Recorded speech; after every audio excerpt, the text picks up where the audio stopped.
सेहत ना दीजिए, क्या होंगे हम खराब, जमाना खराब है। नमस्कार, मैं नेहा द्विवेदी और आप देख रहे हैं न्यू इंडिया न्यूज नेटवर्क। अभी आपने देखा होगा कि सोशल मीडिया पे कुछ महिला सिपाही रो रही हैं। क्यों रो रही हैं, ये हम आपको बताएंगे। गोरखपुर में ट्रेनिंग महिला सिपाहियों को कितना दुख झेलना पड़ रहा है, वह आज किसी से छिपा नहीं है। जिस राज्य में उत्तर प्रदेश के मुख्यमंत्री योगी आदित्यनाथ जैसे मुख्यमंत्री हैं, इसके बावजूद भी महिलाओं को दुख का सामना करना पड़ रहा है। दुख का नहीं, जिल्लत का सामना करना पड़ रहा है।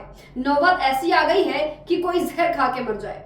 बड़ी शर्म की बात है, उनकी सरकार न तो महिलाओं को पानी दे पा रही है, न तो महिलाओं को सुरक्षा दे पा रही है, न ही महिलाओं का दर्द झेल पा रही है, न ही महिलाओं को बाथरूम में कोई सुविधा मिल पा रही है।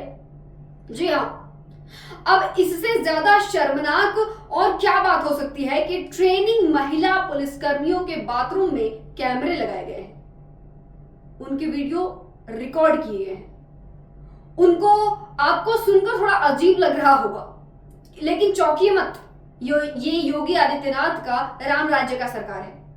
जो होता है अच्छे के लिए होता है, क्योंकि जिस पीएसी कैंप में इन ट्रेनिंग महिलाओं को, पुलिसकर्मियों को रखा गया है, वहां ढंग के इंतजाम भी नहीं है।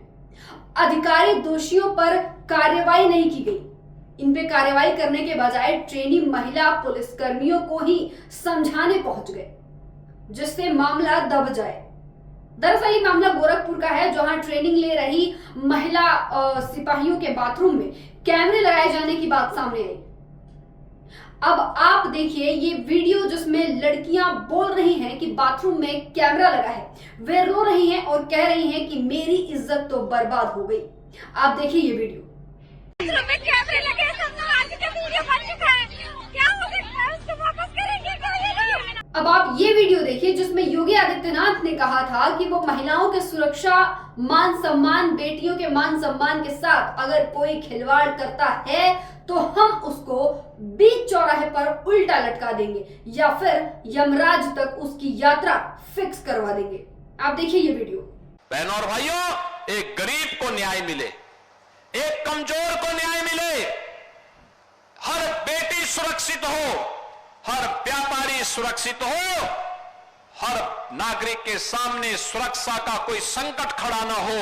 एक तरफ सरकार इसको प्रभावी ढंग से लागू करने का कार्य कर रही है, तो दूसरी तरफ अगर कोई सुरक्षा में सेंध लगाने का काम करेगा, बेटी और व्यापारी की सुरक्षा में खतरा पैदा करेगा, तो कानून का डंडा उसको ऐसे चपेटे में लेगा जैसे कि उसने कभी सोचा भी नहीं होगा। और आने वाले समय में उसकी 7 पीढ़ियां याद करेंगी कि कानून के साथ खिलवाड़ करने और किसी गरीब को परेशान करने की कीमत क्या होती है। देखिए, मेहनत करके माँ बाप अपने बच्चों को पढ़ने के लिए भेजते हैं, और खासतौर पे महिला पुलिसकर्मी इसलिए भी बनाना जरूरी है क्योंकि समाज में अगर पुरुष आगे है तो महिलाओं को भी आगे होना चाहिए। दूसरा कारण ये है कि कभी कभी क्या होता है कि महिलाएं अपनी बात कहने में पुरुष सिपाही से थोड़ा हिचकती हैं, असहज महसूस करती हैं, और इसलिए भी आवश्यक है कि कोई महिला पुलिसकर्मी भी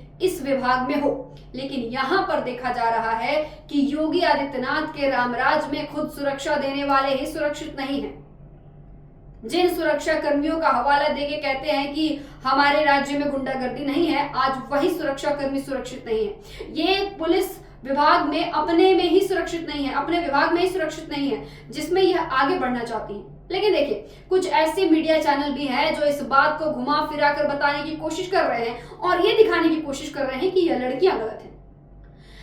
देखिए, योगी आदित्यनाथ बहुत एक्टिव हैं। हालांकि मैं ये नहीं कहती कि वो एक्टिव नहीं है, अपने प्रशासन को लेके एक्टिव हैं, उनकी तो डिमांड हो रही है हर राज्य में, इस बात से इनकार नहीं है। लेकिन जिस सुरक्षा का हवाला वो बार बार देते हैं, जिस गोरखपुर में 600 महिला ट्रेनिंग सिपाहियों के साथ ये हुआ, उसी गोरखपुर से कई बार योगी आदित्यनाथ सांसद रह चुके हैं।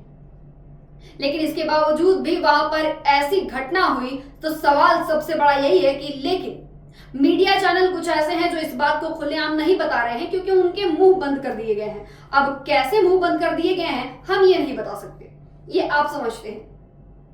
देखिए, एक रिपोर्ट बताती है कि गोरखपुर में ट्रेनिंग ले रही महिला सिपाही रोती चिल्लाती ट्रेनिंग सेंटर के बाहर आ गई और महिला सिपाहियों ने ट्रेनिंग सेंटर की व्यवस्था पर गंभीर सवाल खड़े किए और प्रशासन शासन सहित सब सुरक्षित नहीं है, यह भी बताया। तो ऐसे में राम राज्य का क्या मतलब है जब वहां पे प्रशासन ही सुरक्षित नहीं है, जब वहां पे महिला पुलिसकर्मी मां बहनों की रक्षा नहीं हो सकती। योगी जी को इसके बारे में सोचना चाहिए, सबसे बड़ा सवाल है। फिलहाल के लिए बस इतना ही। जुड़े रहिए हमारे साथ और देखते रहिए न्यू इंडिया न्यूज नेटवर्क।